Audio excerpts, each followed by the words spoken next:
Eh ben, Tom Douché, bienvenue dans Au cœur de la perf, le podcast des techniciens du sport. Donc, un podcast qu'on a monté avec Format Foot et Fabien et Bastien notamment. Donc, ravi de te recevoir ici, personnellement, mais aussi pour ce que tu vas pouvoir apporter au podcast. Est-ce que tu peux te présenter rapidement pour ceux qui ne te connaissent pas? Ouais, bah déjà, merci de l'invitation. C'est toujours sympa de pouvoir échanger sur tous ces sujets-là. Donc, comme tu l'as dit, bah, Tom Douchet, j'ai 27 ans. Cette année, je travaille au Racing Club de Lens avec l'effectif professionnel, donc sur un poste un peu particulier de responsable recherche et développement et de préparateur physique adjoint Ouais. à d'autres préparateurs physiques. Donc ça, c'est mon rôle cette année. Et avant, je suis passé l'année dernière par le Paris FC au centre de formation en tant que responsable de la préparation physique, où j'ai fait 1 an. Et avant ça, j'ai fait 4 ans à Dijon, donc au DFCO, sur le centre de formation aussi, Mhm. où j'ai fait 3 ans en tant que responsable de la prépa physique. Et j'avais fait une première année avec les U19, où j'étais aussi en charge de la réathlétisation. Donc ça, c'est pour le côté foot. Et encore avant, j'ai été formé au centre d'expertise de la performance Gilles Ouais. Cometti à Dijon, parce que je suis dijonnais et j'ai été formé à la faculté de Dijon. Ouais. Et donc j'ai travaillé 1 an au CEP, où j'ai eu la chance de côtoyer des préparateurs physiques qui venaient de tout horizon, des sports différents. J'ai Ouais. bossé dans le hand, j'ai bossé avec du futsal, du rugby, foot féminin, que ce soit des sports collectifs, des sports individuels, euh, des sportifs individuels qui venaient de sports collectifs, donc des problématiques différentes. C'est à ce moment-là que j'ai eu l'occasion de me former sur plein d'outils de testing, plein d'outils de préparation physique et surtout d'échanger au quotidien avec plein de prépas, quoi. Et ça, c'était le début vraiment de l'aventure Ouais. en tant que préparateur physique à proprement parler, on va dire. Ouais. Voilà. Ouais, super. Un gros parcours du coup animé par un peu cet aspect responsable performance quand même qui a guidé un peu toutes tes expériences. Le CEP bien sûr sur justement cette multidisciplinarité Ouais. qui est assez réputé là-dessus, donc super. Un gros sujet aujourd'hui qu'on va aborder, c'est t'es un ancien thésard du coup, tu as fait une Ouais. thèse, tu es maintenant docteur. Donc, est-ce que tu peux nous en parler, hein? Est-ce que tu peux nous dévoiler un peu le sujet, Ouais. l'envers du décor, le pourquoi, le comment, etc. Ouais, alors ma thèse, je l'ai fait en partenariat avec le DFCO. Donc, un contexte un peu particulier parce que moi, j'intègre le DFCO quand je suis en Master 2. Donc, je fais ma première année au centre de formation en étant étudiant. Ouais, Donc, ben, je vais jamais en cours, évidemment, ouais, parce que j'ai un job à temps plein et que c'est compliqué. Donc, on connaît, ouais. ça, c'est l'aspect un peu Ouais, complexe. Mais le jour où j'ai mon premier entretien d'embauche, j'arrive devant le directeur du centre, Sébastien Degrange à l'époque, et je lui dis, bah, voilà, moi, mon ambition, c'est de faire une thèse. ouais, Donc, c'est pas pour tout de suite, c'est dans 1 an, mais je veux que vous l'ayez en tête parce que je veux faire une thèse. Et la réponse à l'époque m'avait marqué parce qu'il m'avait dit tout simplement, bah non, ok. ça ne nous intéresse Ouais, pas, c'est trop compliqué, ça demande trop d'investissement d'un point de vue temporel, ouais, et on n'a pas envie de faire ça. ok. Donc j'étais un peu déçu, mais je me suis dit, bon, j'ai Ouais, un CDD d'1 an, ouais, j'ai 1 an pour prouver que ça peut le faire. ouais, Et c'est par chance ce qui s'est passé, parce qu'on a réussi à monter ce projet. Euh, et l'avantage étant que j'avais un financement qui m'était propre, c'est-à-dire que ce n'était pas une cifre. Je ouais, ne pouvais pas faire de cifre parce qu'il ne faut pas être employé dans la structure depuis plus de 9 mois au moment du début ok, de la thèse, donc je ne pouvais pas faire ce format-là. Donc c'est mon contrat de travail qui a fait office de financement pour la thèse, ok, ce qui fait que le labo m'a laissé faire ce que je voulais mhm, et j'ai pu choisir mon sujet. ok, Et ça, c'était important pour moi ouais, parce que sur cette première année de préparation physique dans un centre de formation, même si j'avais été joueur, même si j'avais été joueur à bon niveau, j'avais pas de notion de c'est quoi la préparation physique dans un mhm, centre de formation. Et donc du coup, je me suis servi de cette première année comme d'un laboratoire en me mhm, disant bah, quelles sont les attentes qu'on a de moi, ouais, quel est mon job et quelles sont mes missions principales. Et bon, bah, naturellement, mon directeur m'avait dit nous, ce qu'on veut, c'est que nos joueurs ils signent chez les pros. mhm, C'est ouais, l'objectif d'un centre de formation. Donc ça passe par développer les joueurs, mhm, que ce soit techniquement, tactiquement, mais aussi physiquement, ce bien qui va sûr, être mon domaine. ouais, Et ça passe aussi par, malgré tout, gagner des matchs. ouais, Parce qu'on a cette nécessité. On ne peut pas mettre de non, côté un aspect pour bien l'autre. sûr. On La est dans un centre de finalité, ça formation. reste le match. Et donc, du coup, je me suis retrouvé très rapidement dans cette contrainte où je me suis dit, OK, je sais que pour développer des qualités, à un moment donné, il va falloir passer par des charges qui sont quand même significatives. Mm. Mais si je mets ces charges qui sont significatives, comment je vais faire pour continuer à être performant le week-end? Ouais. Donc, tout de suite, j'ai cette problématique en tête de planification. Ouais. Et la première étape, vu que je ne sais pas vraiment ce que je dois faire, et que le coach, chaque jour, me disait, on fait quoi demain? Ouais. Et juste cette petite question, elle me paraissait tellement difficile parce que de cette question super simple découle tellement de choses. Mhm. Qu'est-ce qu'on a fait hier? Ouais, Qu'est-ce qu'on va faire bientôt? ouais. Quand est-ce qu'est la compétition? Dans quel état de forme sont mes joueurs? Et juste cette question toute bête, en fait, elle a une résonance énorme. Mhm. D'accord. Et donc, du coup, j'ai été voir des collègues, des amis. Bon, bah, toi, qu'est-ce que tu fais dans ton contexte? Ouais. Quelle est ta planif? Pourquoi tu le fais? J'ai été dans la littérature scientifique en regardant Ouais. qu'est-ce qui se fait chez les jeunes. Ouais. Je vois qu'il n'y a pas grand-chose. Non. Chez les pros. Et j'ai ce constat assez rapide que j'ai l'impression que tout le monde fait la même chose. Ouais. Jeunes, pros, quel que soit le contexte. Et je me dis, il y a quelque chose à creuser parce que je comprends pas pourquoi. On me dit que chez les jeunes, il y a un objectif de développement. Mhm. On me dit que chez les pros, l'objectif, c'est la compétition, uniquement la compétition, mais on fait la même chose. Donc je comprends pas Ouais. cet aspect-là. Ouais. Et j'ai aussi ce moment où j'ai la discussion avec les coachs avec lesquels je travaille, qui me proposent, on va dire, des préceptes de la prépa physique que eux ont connus Mm. et qui, pour eux, doivent être conservés. Du style, à J-2, je dois avoir une séance très très très légère. Ouais. Taureau, tennis ballon, Ouais. on arrête. Par contre, à J-1, on peut faire un peu plus. Ouais. Je réduis, vivacité. Et ça, bah, je le comprends pas. Ouais. Et je me dis, mais pourquoi on fait peu à J-2 et plus à J-1? Ouais. Je comprends l'objectif d'affûtage, Ouais. de réduction de la charge pour être performant le week-end. Ouais. Mais pourquoi on le fait à J-2 et pas à J-1? Ouais. Ça, je le comprends pas. Et on me dit, bah, tu vois, il y a la périodisation tactique, c'est bien. À J-4, il faut faire de la force. À J-3, il faut faire de l'aérobie. À J-2, il faut faire de la vitesse. Ok, d'accord. Et pourquoi on changerait pas? Et tout ça, tous ces aspects, je les comprends pas. J'ai beau chercher des justifications, je les trouve pas, je les comprends pas. Et à ce moment-là, quand il y a ce projet de thèse qui se lance, je vais voir mes futurs directeurs de thèse, qui sont les gens qui sont responsables du centre d'expertise de la performance, avec qui j'ai fait ma thèse aussi, du coup, en collaboration. Et je leur dis, bah voilà, ce que je veux faire, c'est ça. Je veux comprendre. Je veux essayer de tester, je veux essayer de remettre en cause des choses qui me paraissent établies, mais où finalement, personne n'a la justification. Ouais. Et c'est comme ça qu'on part sur ce projet, de se dire, notre ambition, ça va être de montrer qu'il y a peut-être d'autres choses qui sont possibles. C'est pas que ce qui est fait est mal fait. Il y a peut-être d'autres possibilités. Et ces possibilités, il va falloir aller les explorer suivant notre contexte. Et c'est notre contexte qui va guider finalement ce qu'on va faire. Donc le projet, il naît de ça en fait. Ok. Ouais, un constat qu'au final, moi j'y suis confronté tous les jours où on se pose la question de pourquoi on organise comme ça, pourquoi il y a un coach qui pense que justement à J-2 c'est absolument la vitesse et pas autre chose, est-ce qu'à J-3 c'est absolument aérobie et pas autre chose. Donc ça a beaucoup de sens même encore aujourd'hui je pense. Et du coup derrière comment ça prend vie, qu'est-ce que tu vas chercher derrière tout ça? Alors du coup, la première étude qu'on met en place, Ouais. c'est, bon, tu as ton impression que tout le monde fait la même chose, mais maintenant, il va falloir le justifier. Ouais. Et on décide de faire un questionnaire qu'on envoie à tous les centres de formation français, et où on leur demande, envoyez-nous une réponse pour vos U19, envoyez-nous une réponse pour votre équipe réserve, et vous allez nous détailler chaque jour de la semaine, dans une semaine où il n'y a qu'un seul match. Ouais. Voilà, une semaine C'est une type. classique. De J-6 à J-1. Et Ouais. même le jour du match, si jamais vous faites quelque chose. Ouais. Voilà, donc on a détaillé qu'est-ce que vous faites d'un point de vue dissocié, qu'est-ce que vous faites d'un point de vue intégré, quels sont vos objectifs physiques, Ouais. quelles sont les difficultés attendues, quelle est l'importance physique que vous donnez à cette séance. Et une question toute bête au départ qui est, pour vous, quelle est l'importance du développement physique, quelle est l'importance de la compétition dans la semaine? Ouais. Et on fait ce questionnaire qui nous prend beaucoup de temps à mettre en place, évidemment, à récolter les réponses, parce que c'était lourd comme questionnaire. Et la première réponse qu'on a, c'est à cette petite question, et on s'aperçoit que sur une note de 10, où 1, ça correspondait à l'importance du match au maximum, 10, l'importance du développement physique au maximum, la réponse moyenne, elle se trouve à un peu plus que 7, 7,5. Ok. Ah oui. Donc on s'aperçoit que sur toutes les réponses qu'on a, Ouais. le développement physique, il est quand même énormément priorisé. Ouais. Et on a 95% des réponses qui sont au-delà de 5.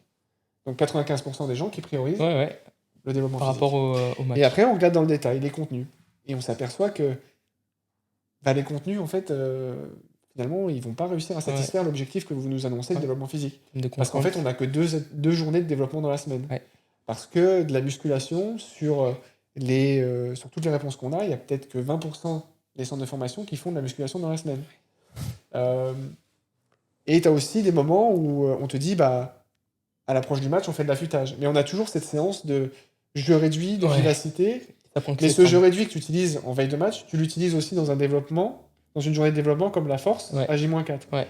Donc du coup, bon, il y a peut-être des problématiques, des choses qu'il faut aller chercher. Ouais. Et c'est là que on va chercher derrière des études où on va aller explorer un peu plus, où dans un premier temps, on a regardé cette planification typique un peu pyramidale avec des séances fortes à J-4, J-3, tu redescends à J-2, et on se dit, qu'est-ce qui se passerait finalement si on inversait J-3 et J-2 ? Parce que du coup, ta charge accumulée entre J-4 et J-3, elle est moins forte. Donc peut-être qu'en faisant ton J-3 à J-2, ta deuxième séance forte, tu l'as fait à J-2, peut-être que pour la même séance, tu vas faire un peu plus, parce que tu es dans un état un peu plus frais. Ouais. Et après, on s'est dit, ok, on garde J-4, J-2 en fort, et d'habitude, on fait, on va dire, force aérobie dans un premier temps, vitesse dans un deuxième. Il se passe quoi si on inverse ? Voilà. Et à la fin, la dernière étude qu'on a fait sur l'aspect expérimental, c'était cette séance de veille de match, de jeu réduit, de vivacité. Nous, on a l'impression qu'elle n'est pas bonne par rapport à l'objectif qui est annoncé. Tu sais quoi, on va augmenter la durée. D'habitude, on fait 60 minutes. On va augmenter à 75, donc de 25%. Et on va diminuer de 25%. On va faire 45 minutes. Et on va voir ce qui se passe. Et en fait, en essayant d'aller chercher différentes choses, on s'aperçoit que déjà sur cette planification pyramidale ou un peu ondulée, tu as des résultats qui sont quand même assez similaires d'un point de vue de l'état de forme le jour du match, voire même supérieurs dans le cas où tu as changé. Tu fais plus de charges. Tu inverses tes contenus entre J-4 et J-2, force aérobie ou vitesse. Tu t'aperçois que la séance que tu fais toujours en premier, en comparaison de quand tu l'as fait en deuxième, tu as plus de charges. C'est normal, tu es plus frais. Bien sûr. Et cette dernière séance, quand t'en fais moins, t'es plus frais, parce que les contenus sont trop exigeants. Et donc, à travers ça, on dit, il y a peut-être des choses à revoir. Ça veut pas dire que ce qu'on a proposé est meilleur. Attention. Et ça, on insiste fortement là-dessus. Ça veut pas dire que ce qu'on a proposé est meilleur. Parce que je pars du principe que si on faisait totalement l'inverse, ce qui était proposé toujours, tout le temps, c'est ce qu'on a proposé nous.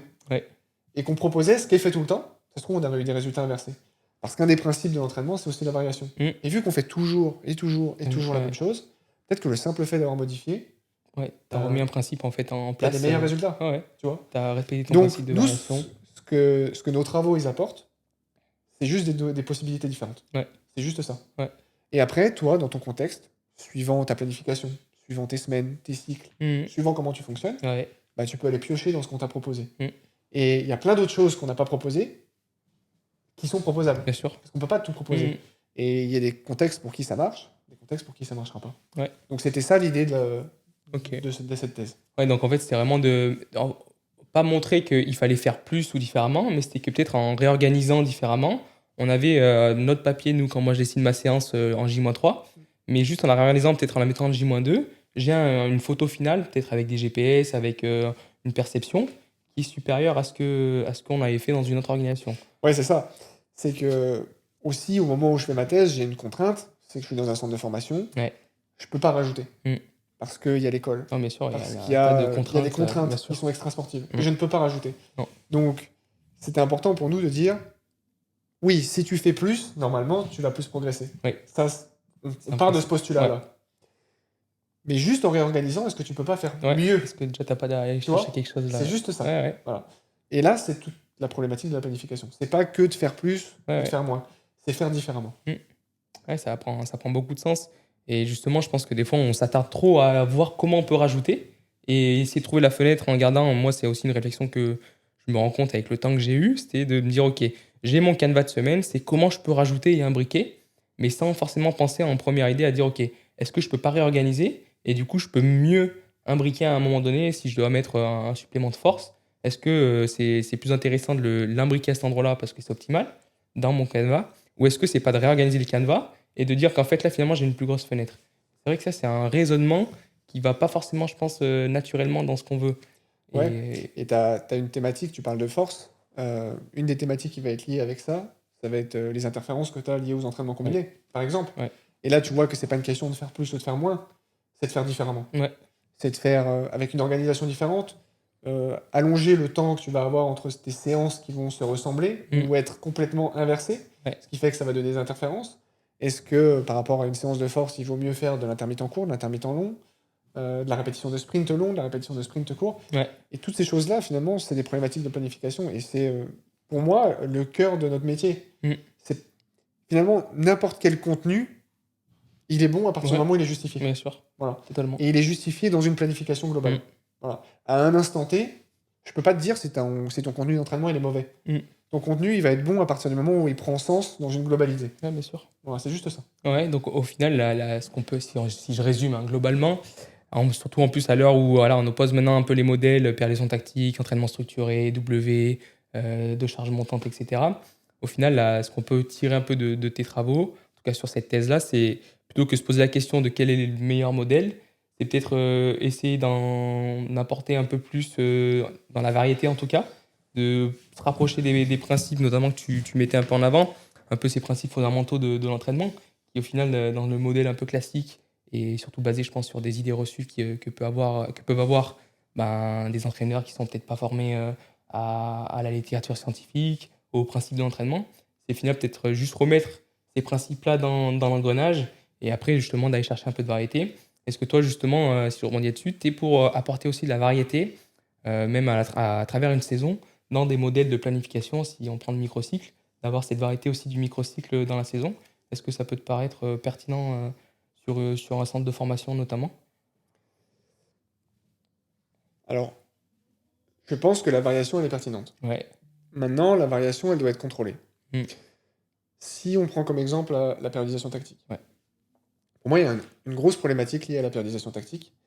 C'est qu'il y a un paradoxe qui fait qu'elle est à la fois trop variable et trop invariable. Ouais, d'accord. Si on parle à l'échelle d'un cycle Ouais. de 4 semaines, 5 semaines, 6 semaines, elle est invariable. Ouais. Parce que tes contenus d'entraînement, tes charges d'entraînement plutôt, vont se répéter de semaine en semaine.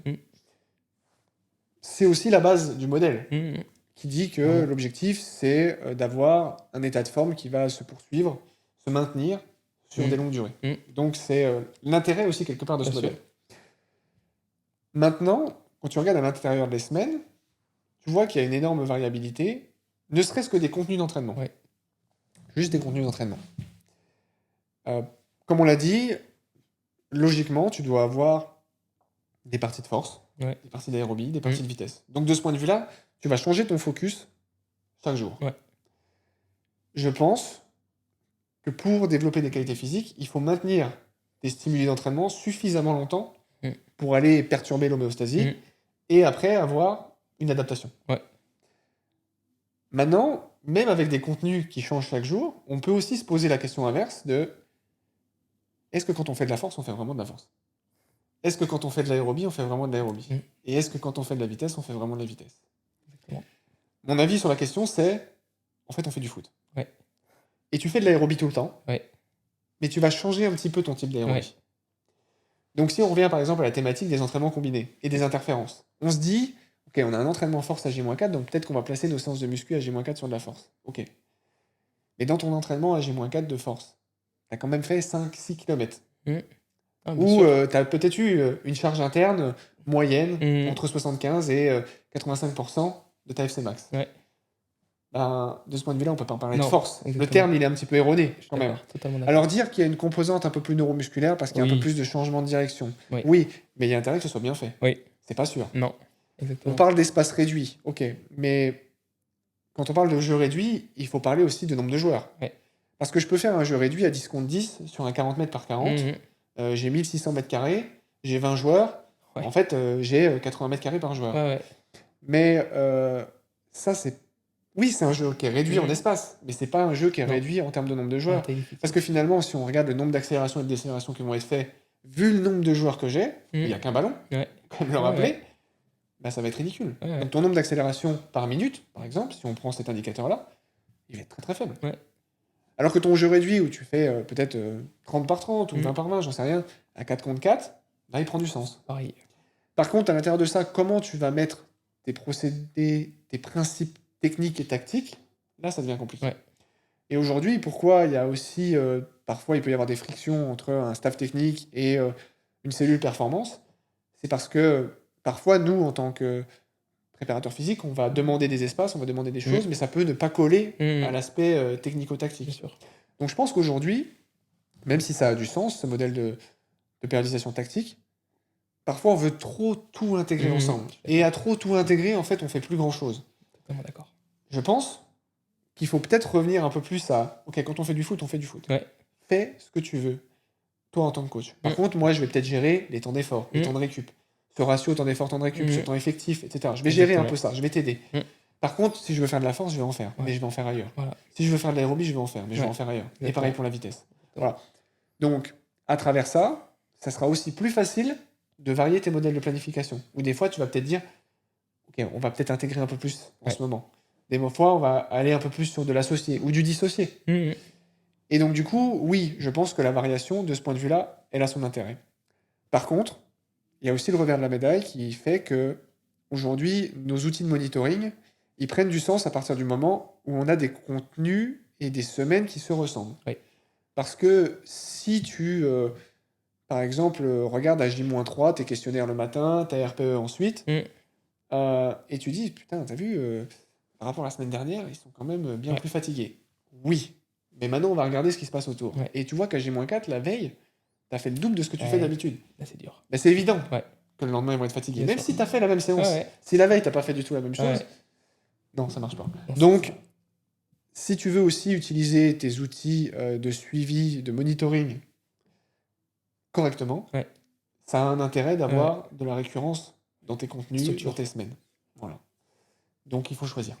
Voilà. Je pense qu'il y a des moyens de faire un peu des deux. Ouais, ce que j'allais dire, est-ce qu'on n'est pas à mi-chemin justement Si entre ces deux modèles 2, 3, 4 semaines type, tu vois, et que tu vas comparer ces semaines type entre elles.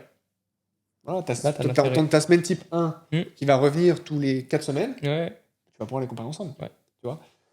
Donc il y a moyen de faire des choses. Voilà. Aujourd'hui, c'est difficile de les mettre en place parce que ça demande de l'organisation. C'est vrai qu'on aime bien aussi la récurrence, les choses qui reviennent parce que c'est un certain confort. C'est clair. Aujourd'hui, le temps qu'on a au quotidien, il est réduit. Et donc, tout ce qui va nécessiter beaucoup plus de communication peut engendrer des problèmes. Bien sûr. Voilà. Donc, je pense quand même qu'il y a des choses à faire. Ouais, je suis d'accord. Je pense qu'on peut arriver à se trouver à mi-chemin entre cette variété et cette structure qui reste un peu constante, avoir, comme tu as dit, ces modèles un peu types et créer cette variation après autour de tout ça. Si on finit un peu sur la partie thèse et que je rebondis un peu sur l'aspect technico-tactique, la communication, relation avec les staffs aussi, qui vont apporter du coup beaucoup de notions et qui peuvent être peut-être déstabilisées aussi par ces modèles, par des choses qui n'ont pas l'habitude, aussi des variations qui ne veulent peut-être pas. Est-ce que justement, quand toi, tu as réalisé un peu ces travaux, et peut-être qu'à l'heure actuelle aussi, tu rencontres un peu des freins sur l'aspect terrain avec cette structuration, avoir des choses aussi avec beaucoup de rigueur, justement pas lâcher le morceau sur non, la structure de séance, si on veut étudier le microcycle, sur ces 4 semaines-là, elle va devoir rester comme ça. Est-ce que tu as eu un peu de frein par rapport à tout ça? Énormément. Énormément. On va dire que il y a de grandes chances que mes travaux servent plus à d'autres qu'à moi. Voilà, ça c'est une forte possibilité. Parce qu'il faut tomber sur des gens très très très ouverts. Et je comprends que aujourd'hui la recherche scientifique soit vue quelque part comme quelque chose de décontextualisé. Alors nous on a essayé de le faire de manière le plus contextualisée possible. Même dans nos testings sur les études, on avait des tests très terrain. On n'était pas sur des choses de laboratoire qui auraient été décontextualisées. Donc on est resté sur quelque chose de très terrain. Mais aujourd'hui, chacun a ses convictions, chacun a son vécu. Et je comprends qu'un entraîneur ait quelque part aussi que ça le rassure d'avoir un modèle qu'il comprend, qu'il maîtrise, et dans lequel il a l'impression que son équipe performe. Donc de ce point de vue-là, si je parle pour la partie de mon vécu sur le centre de formation, même si on a réussi à faire évoluer des choses, ça prend du temps. Ça, c'est clair que ça prend du temps, mais parce qu'il y a des habitudes, parce qu'il y a tout ça. Si on parle de la partie pro, donc plus cette année, une des limites qu'on va avoir, elle n'est pas seulement liée au staff, mais elle va être liée aux joueurs. Forcément. Si je prends l'étude dans laquelle on a inversé le J-3 et le J-2, Oui. si demain j'arrive et que je dis à J-3, aujourd'hui les gars c'est tranquille, par contre demain on va envoyer. Bah là j'ai la moitié du groupe qui va me regarder et va me dire mais non mais Attends, J-2, on va qu'est-ce que forcer tu quoi. fais Ouais. J-2, jamais on fait ça. Si on gagne le week-end, je suis tranquille. C'est bon. Et on peut repartir avec ça. Ouais. Par contre ils voudront plus changer, ça se trouve. Ouais. Voilà. On est lié aussi à ça. Ouais, bien Voilà, sûr. les habitudes et Ouais. je peux pas parler pour les autres sports parce que je les connais pas assez. Mm. Mais en tout cas, dans le foot, on aime bien notre routine et voilà, Ouais. que ce soit staff ou joueur, on aime bien faire ça. Et d'ailleurs, j'ai l'impression un peu que quand tu rencontres un nouveau staff, ce qui m'est arrivé plusieurs fois, je trouve que souvent, il faut faire très attention à la première semaine que tu planifies. Ouais. Parce que la première semaine que tu planifies avec le staff, qui va être à l'écoute au départ, parce que voilà, tu débutes une histoire avec ces gens-là, bah, tu peux être sûr qu'elle va se répéter après toute l'année. Et les modifications derrière, elles sont plus dures. Ouais. Donc, il faut faire très, très, très attention à ce que tu fais dès le départ. Faut savoir où aller. Parce qu'après, une fois que tu as mis ça en place, les changements ils vont être plus durs. Ouais, je suis d'accord. Et si je rebondis un peu justement là-dessus, et je pense un peu à quelqu'un qui peut nous écouter, qui a cette ambition de faire une thèse, est-ce qu'il n'y a pas un axe de progression aussi, peut-être via l'université, d'aller chercher un peu des outils de communication pour avoir un peu plus d'apport justement à ces staffs qui sont justement des fois très réticents? Est-ce que c'est quelque chose qui...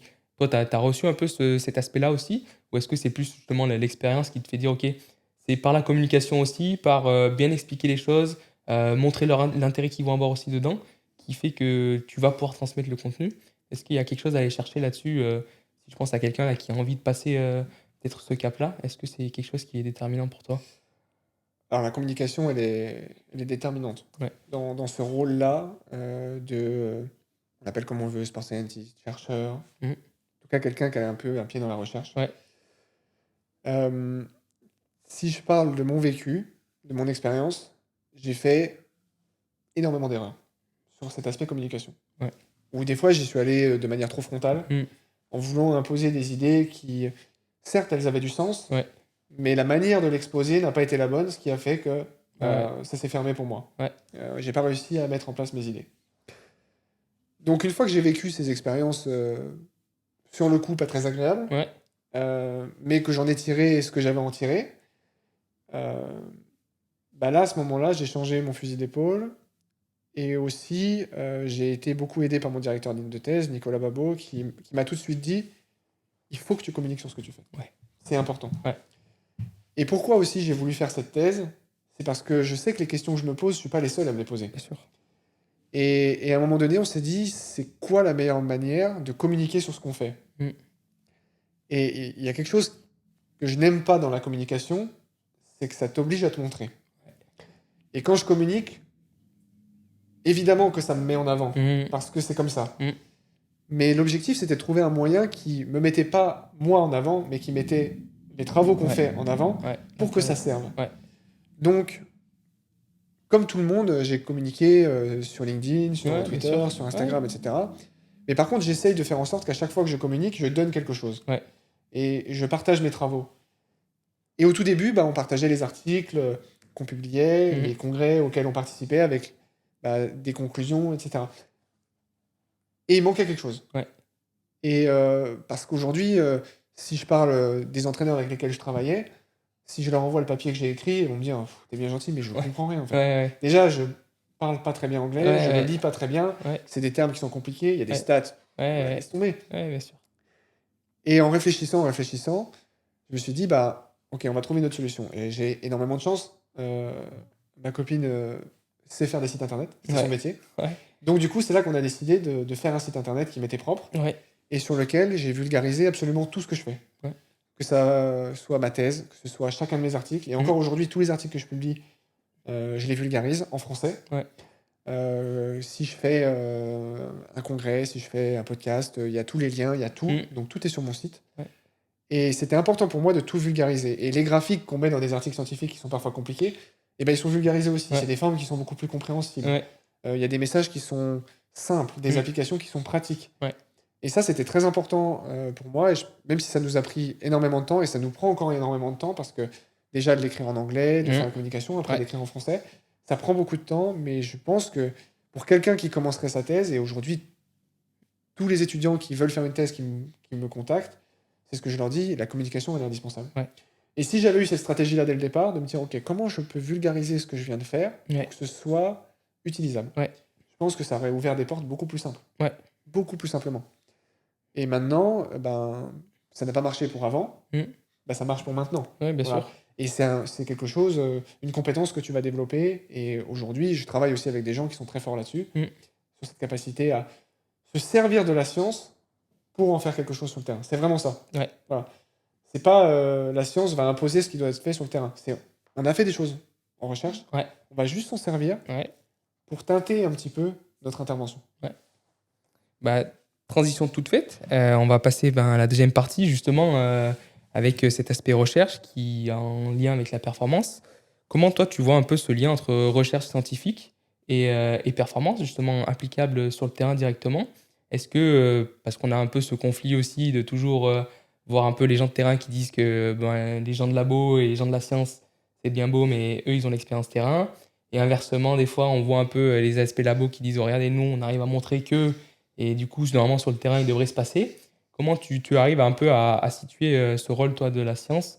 Et encore plus maintenant, hein, quand on voit un peu, notamment après le Covid, là, l'explosion sur beaucoup, beaucoup de sujets, avec toutes les technologies qui sortent, tous les outils de monitoring, etc. Comment tu vois ce lien maintenant là-dessus? Bah, comme je te le disais, déjà, ça doit être un outil. Ça doit être une aide. On doit s'appuyer dessus. Mm. Voilà. Parce que s'il y a bien un intérêt à la recherche, c'est que tout ce qui est testé est fait dans des conditions qui sont testables. Mm. Voilà. Bien sûr. Et que là où le terrain est en retard, et là où nous, préparateurs physiques, sans la recherche, on peut être en retard, c'est comme je te le disais tout à l'heure, c'est qu'on va bien souvent comparer des contextes qui sont incomparables. Mm. Donc on ne peut pas faire de conclusion. Bien sûr. Et ça, c'est le problème. Il y a des gens dont c'est le métier et qui le font pour nous. Ouais. Alors évidemment, l'aspect négatif du fait de tout contrôler pour que ce soit comparable, c'est que ça ne va pas ressembler à 100% à ton contexte. Bien sûr. Donc il va falloir s'appuyer Mm. sur ce qui est fait dans la recherche Ouais. pour que ça te serve, toi. Et le protocole qui a été mis en place, tu vas le modifier un petit peu, parce que toi, il y a ta vision, il y a ton contexte, Ouais. il y a tes possibilités, Bien sûr. et tout ça. Maintenant, c'est vrai qu'on dit beaucoup que les académiques, c'est pas des gens de terrain, et que ça leur manque. Ouais. Si on prend le cas de mon directeur de thèse, Nicolas Babot, il m'a toujours dit, j'ai pas de souci à ce que tu fasses ce sujet-là. Ouais. Par contre, moi, je déteste le foot. Je veux pas entendre parler de foot. Ouais. Il déteste le foot. Et Ouais. c'est toujours un peu ce truc qui revient, cette blague entre nous. Mais par contre, pour quelqu'un qui ne regarde pas de foot, qui n'aime pas le foot, juste avec ses compétences théoriques et ses connaissances théoriques, il a tout compris au foot. Bien sûr. Je veux dire, il n'y a pas besoin d'être spécialiste du Mhm. foot pour savoir ce qu'est la préparation physique, Mhm. ce que sont les principes fondamentaux de l'entraînement et comment les appliquer sur le terrain. Ouais. Après, voilà, tout ce qu'on a, le contexte qu'on a, les contraintes qu'on a au quotidien, oui, il ne les connaît pas. Mhm. Mais par contre, il m'a guidé dans mon travail de thèse, notamment sur des aspects pratiques, Ouais. alors que c'est pas un praticien Ouais. de foot. Ouais. Contextuel. Ça n'empêche pas. Ouais. Quand tu as la capacité de réflexion, elle s'adapte partout. Et aujourd'hui, tu as des gens de terrain Mm. qui n'ont pas de thèse, qui n'ont pas un pied dans la recherche, Mm. mais qui ont une réflexion Mhm. scientifique, quelque Mm. part. Ouais. Ou déjà dans la rigueur que ça demande, Mm. dans les comparaisons, dans ce qui est mis en place, dans les protocoles. Il n'y a Mm. pas besoin d'avoir fait une thèse, il n'y a pas besoin d'avoir travaillé dans une université pour le faire. Ouais. Donc en fait, les deux mondes ne sont pas si loin que ça l'un Non. de l'autre. Non. Et il y a des gens des deux côtés qui pourraient faire la bascule assez facilement. Ouais, je suis d'accord. Voilà. Ouais. Donc il faut s'appuyer dessus, Mm. et c'est vraiment une aide. Ouais. Et tout ce qu'on essaye de faire au quotidien, surtout cette année, c'est de s'appuyer dessus, et ça nous aide aussi parfois à avancer des arguments, parce que des fois on a l'impression que, sur certains sujets, donc on va se renseigner, on s'aperçoit qu'il y a déjà quelques réponses, des éléments, Totalement. et nous on va aller peut-être creuser un peu, Mhm. et voilà, et Ouais. tout part de là. Bien sûr. Et puis après, avec un peu d'empirisme, on arrive toujours un peu à confronter justement ce que nous on observe, ce qui a été observé ailleurs. On va demander justement à d'autres collègues, collaborateurs. Et on arrive facilement à arriver au bout du compte.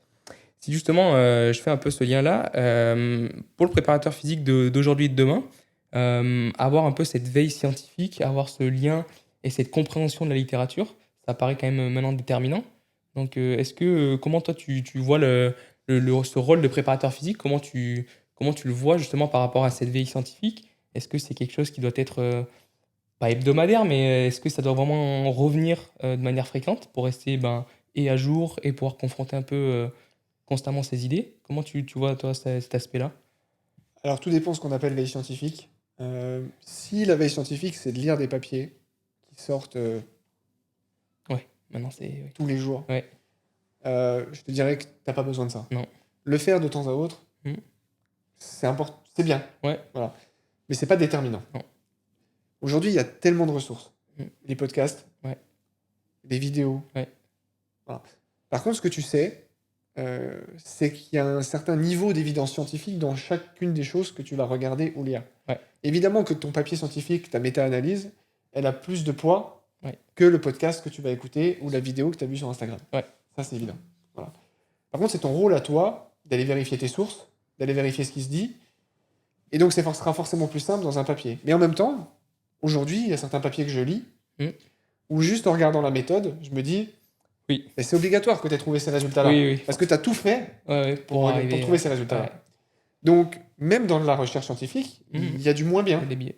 Voilà. Mhm. Il faut le savoir. Mais aujourd'hui, en tant que préparateur physique, de la même manière qu'on va développer son œil pour être un bon préparateur physique sur le mouvement, sur ces C'est choses-là, sûr.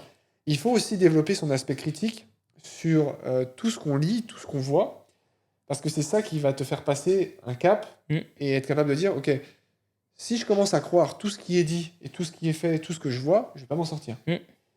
Et aujourd'hui, je veux dire, sans critiquer personne, avec toutes les vidéos qu'on voit sur les réseaux sociaux, où tout le monde a la méthode pour un Ouais. objectif précis, Ouais, en fait, on va pas s'en sortir. non. Et ça, en tant que préparateur physique, pour le coup, la recherche t'amène à ça. Ouais. Je vais te demander Et ça. s'il y a bien quelque chose que j'ai développé à travers le doctorat, c'est ça. Ouais. C'est cet aspect critique, Ouais. à remettre en question.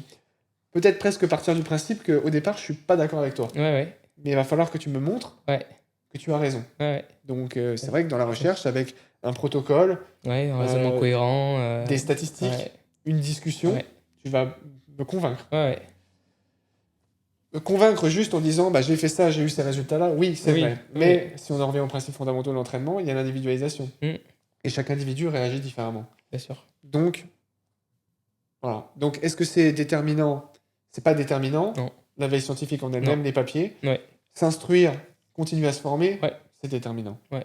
Voilà, ça, c'est sûr. Ce qui est peut-être justement déterminant, c'est savoir justement la sélectionner Ouais. et en connaître un peu les biais, savoir reconnaître aussi une étude de qualité, les protocoles justement comme tu dis des fois où globalement quand tu as un protocole de CMJ derrière, très probablement ton CMJ va s'améliorer, ta valeur de puissance sur CMJ va s'améliorer et justement reconnaître un peu ces biais-là et pas partir dans des conclusions et se dire ok, ma conduite d'entraînement derrière, elle part dans un autre sens parce que j'ai vu que la puissance là, elle a été augmentée et faire ces liens directs là-dessus. C'est peut-être justement comment on interprète tout ça plus que aller chercher absolument Ouais, la bien sûr. dernière Et puis, innovation.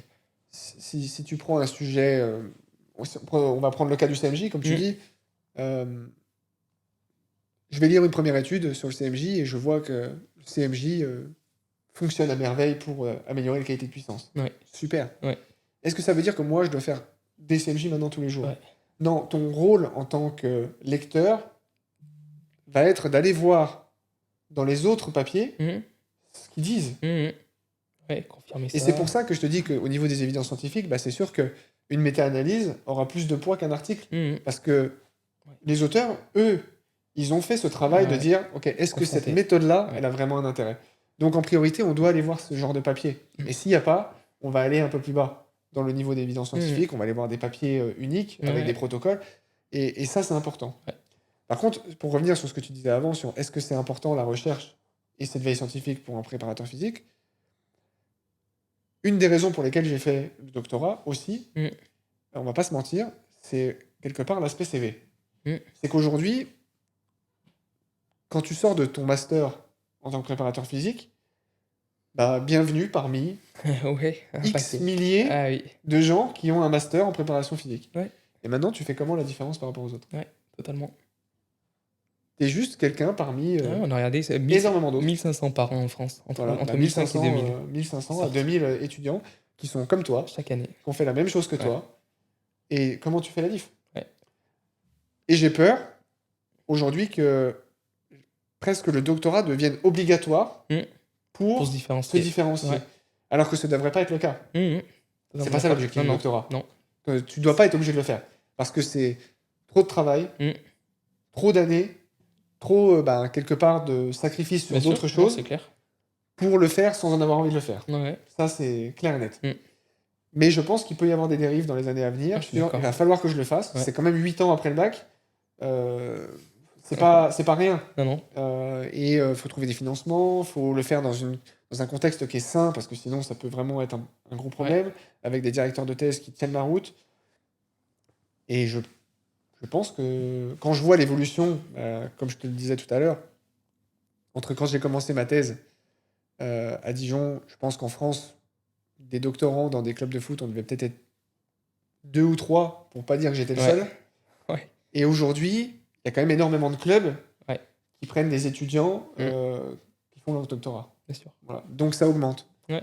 Mais est-ce que ça augmente parce qu'il y a Il y a un besoin. un véritable besoin, comme tu dis, pour les clubs de faire de la recherche, ou c'est parce que c'est financièrement intéressant?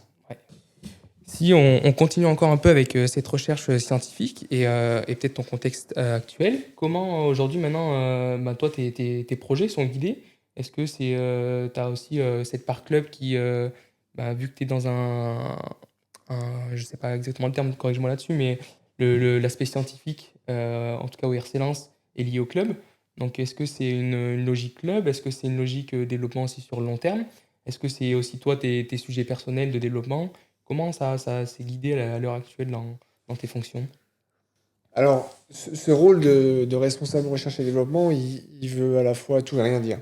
On va dire que les objectifs qui m'ont été fixés au début d'année, c'est d'objectiver ce qu'on fait, Ouais. d'améliorer ce qu'on fait, Mm. et éventuellement de conserver ou d'avoir une longueur d'avance sur la concurrence. Ouais. Voilà. On va dire que c'est les objectifs d'un point de vue large. Ouais. Derrière, j'ai eu la chance que Benoît Delaval, qui est le responsable de la performance au RC Lens et qui m'a recruté, me laisse une liberté totale. Ouais. Donc j'ai pu construire mon projet de pôle R&D comme je l'entendais. Ouais. Alors dans ce pôle, il y a plein d'objectifs évidemment. Le premier, pour moi, il va être par exemple l'autonomie financière, parce que aujourd'hui, c'est pas ce sur quoi les clubs vont investir en premier. Mais via la recherche, il y a moyen de récupérer de l'argent qui fait que on peut facilement être libre déjà de ce point de vue-là. Donc il y a cet intérêt à faire de la recherche. Ça, au moins, ça me permet de justifier via le club qu'il y a de l'intérêt. Ensuite, sur la sélection des sujets, on les a fait en essayant d'être assez rapide sur ce qu'on met en place, parce que tu sais que la recherche prend du temps. Entre le moment où tu vas décider de ton sujet, faire ta revue de littérature, faire ton protocole, essayer de faire tes statistiques, écrire tes résultats, écrire ton article, publier ton article, j'ai certains de mes papiers qui ont mis plus de 2 ans à sortir. Donc j'ai pas 2 ans. Non. Voilà. Donc il y a à la fois l'aspect club et l'aspect académique. Là, encore une fois, on flirte entre les deux. Et donc, notre priorité, c'était déjà de savoir comment sont récoltées les données au club. Ça, c'est ce qu'il fallait que je comprenne très rapidement. Comment sont récoltées les données au club? Qu'est-ce qu'on récolte? Que ce soit d'un point de vue des données physiques, que ce soit d'un point de vue des données de GPS, les tests, tout. Il faut que je sache tout ce qui est récolté au club. Et avec ça, qu'est-ce que je peux faire? Parce que si je décide de faire des sujets dont j'ai pas les données, évidemment, ça n'a aucun intérêt. Je pourrais pas le faire. Ensuite, faire des expériences, mettre en place des protocoles expérimentaux au sein du club, c'est compliqué. À partir du moment où on est lancé dans la compétition, c'est compliqué. Sur les pros, j'ai envie de dire que c'est quasi impossible. On a la chance d'avoir un centre de formation qui reste un laboratoire très intéressant. Donc si on a des choses à tester, on va le faire là. Donc le plus simple au départ, quand on a voulu mettre en place de la recherche, ça a été de le faire sur les datas. On a fait le choix de ne pas le faire de manière rétrospective, donc c'est-à-dire en utilisant les données de l'année passée, parce que j'étais pas là, je connaissais pas le mode de collecte, même si les gens qui collectent sont très compétents, j'ai aucun problème avec ça, Mais je voulais savoir ce qui était fait et comment c'était collecté pour m'assurer que c'était cohérent. Ouais. Donc, à partir du moment où on a décidé du modèle de collecte et que j'ai commencé à récupérer les données, c'est là qu'on a commencé à se dire, bon, on va pouvoir faire quelque chose. Ouais. Et pour te donner l'exemple du papier qu'on a publié assez récemment, le premier pour le RC Lens, ça vient de Veille Scientifique, comme on en parlait tout à l'heure, où on a lu le papier de Mauro Mandorino et Mathieu Lacombe, donc, qui sont à Parme, et qui, eux, ont fait un article sur le worst case scénario. Ouais. Et en fait, en lisant cet article, ça nous ouvre en fait des perspectives. Ouais. Parce que cette thématique du worst case scénario, c'est quelque chose qui existe maintenant depuis quelques années, où je m'étais toujours dit, je vois pas l'intérêt. Et eux, ils arrivent avec une nouvelle façon d'explorer ce sujet, où on se dit, ouais, il y a quelque chose à faire en fait. C'est vraiment intéressant. Ouais. Et moi, ce qui change tout par rapport aux années passées, c'est que maintenant, j'ai des data analystes. Ouais.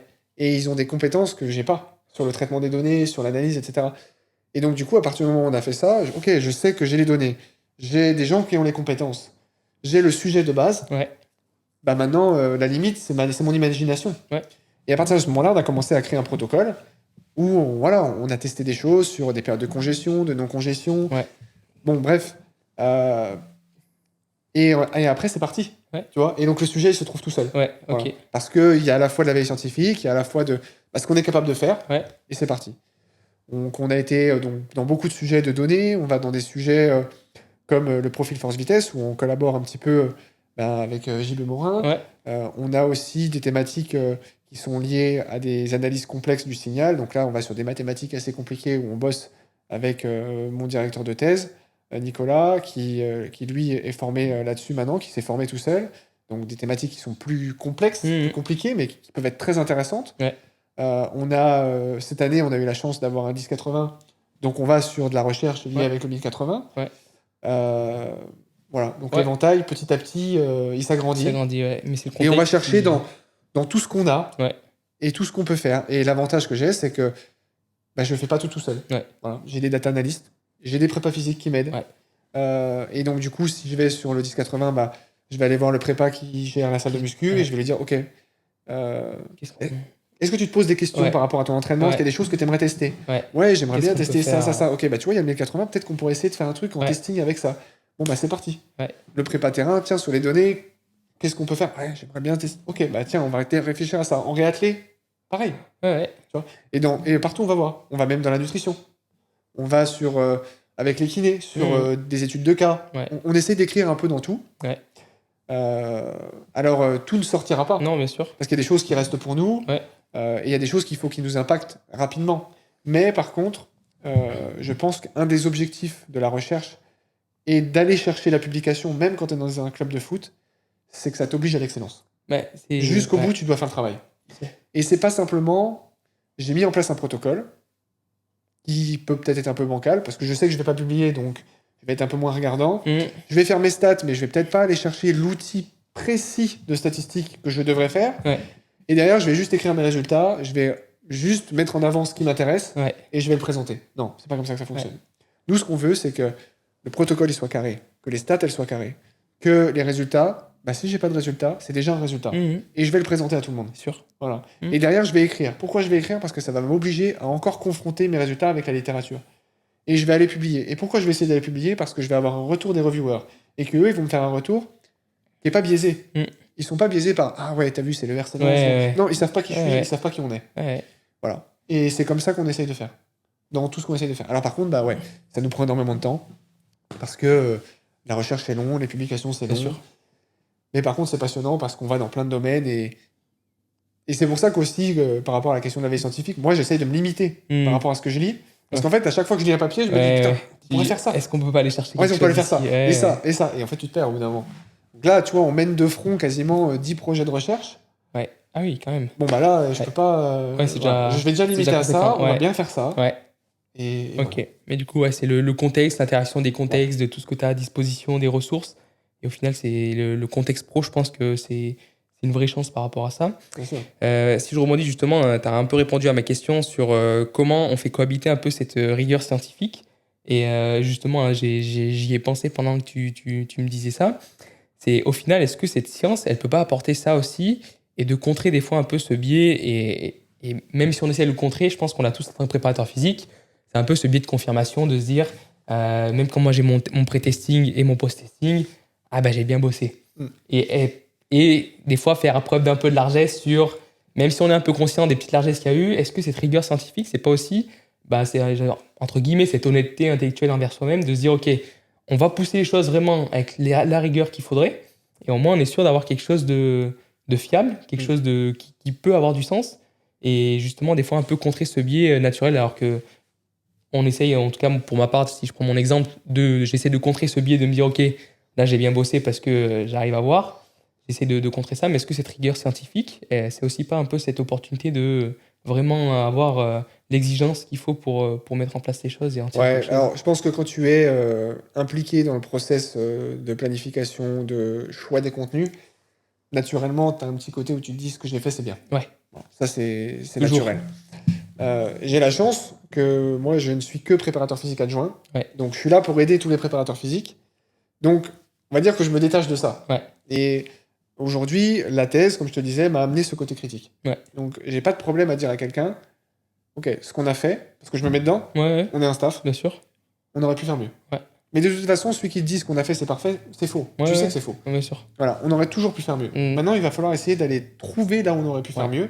Parce que si, par exemple, on prend un protocole de réathlé, il y a d'autres personnes qui vont arriver derrière. Parce que des blessures, on va encore en avoir. Ouais. Donc, savoir ce qui n'a pas super bien marché pour essayer de le changer, c'est bien. Je vais te prendre un exemple. Il y a une des études qu'on a fait cette année, qu'on va essayer de publier, sur les oppositions. Ouais. À J-3, on fait toujours des oppositions. En tout cas, très souvent. Donc 11 contre 11. Et on change parfois les tailles de terrain. Ouais. Donc, tu vois, on va aller sur du 72 mètres, donc surface, Ouais. 88 mètres, 83 mètres, pardon, point penalty, ou du 105 mètres, c'est-à-dire tout terrain.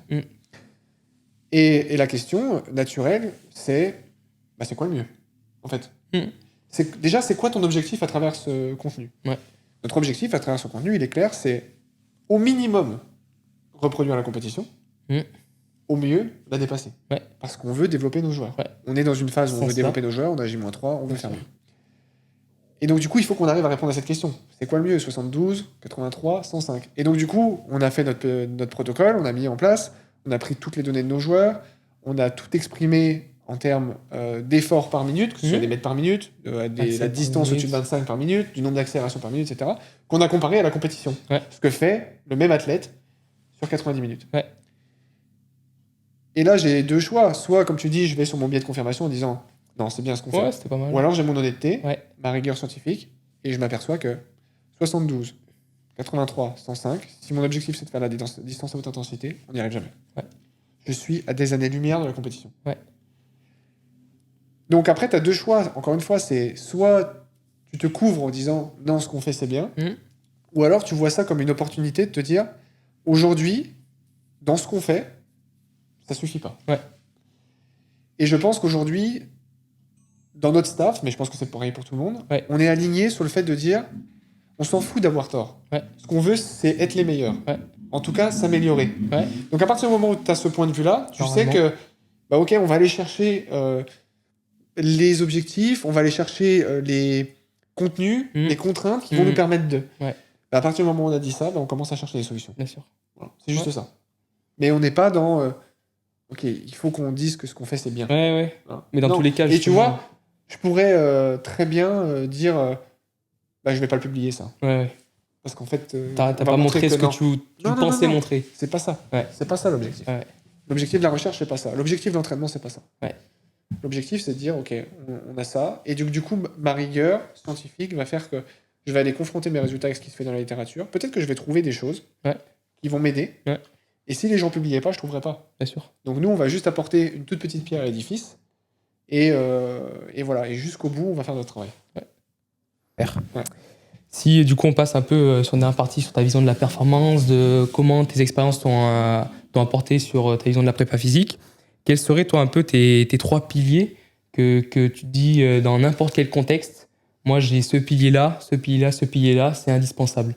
Et après ça peut prendre n'importe quelle forme, mais tu as un pilier, je sais pas moi, je sais pas, peut-être sur l'aspect force. Tu sais que c'est un pilier sur lequel tu vas, dans tous les contextes, devoir t'appuyer si tu dois aller chercher quelque chose de stimulant pour la performance, pour le développement. Est-ce que toi, tu as des repères comme ça ou qu'importe le contexte, tu sais que tu as une base solide sur laquelle tu t'appuies dans ta vision de la performance? Au-delà, tu as des aspects qu'on a déjà évoqués un peu des principes d'entraînement un peu classiques que je pense on applique maintenant un peu tous, mais est-ce qu'il y a quand même une voie où, moi, si je prends l'exemple, je sais que moi, sur l'aspect justement explosivité et force, je sais que qu'importe le contexte, je vais essayer de l'apporter, alors de différentes manières, mais c'est quelque chose qui, moi, guide vraiment ma vision aujourd'hui de la performance.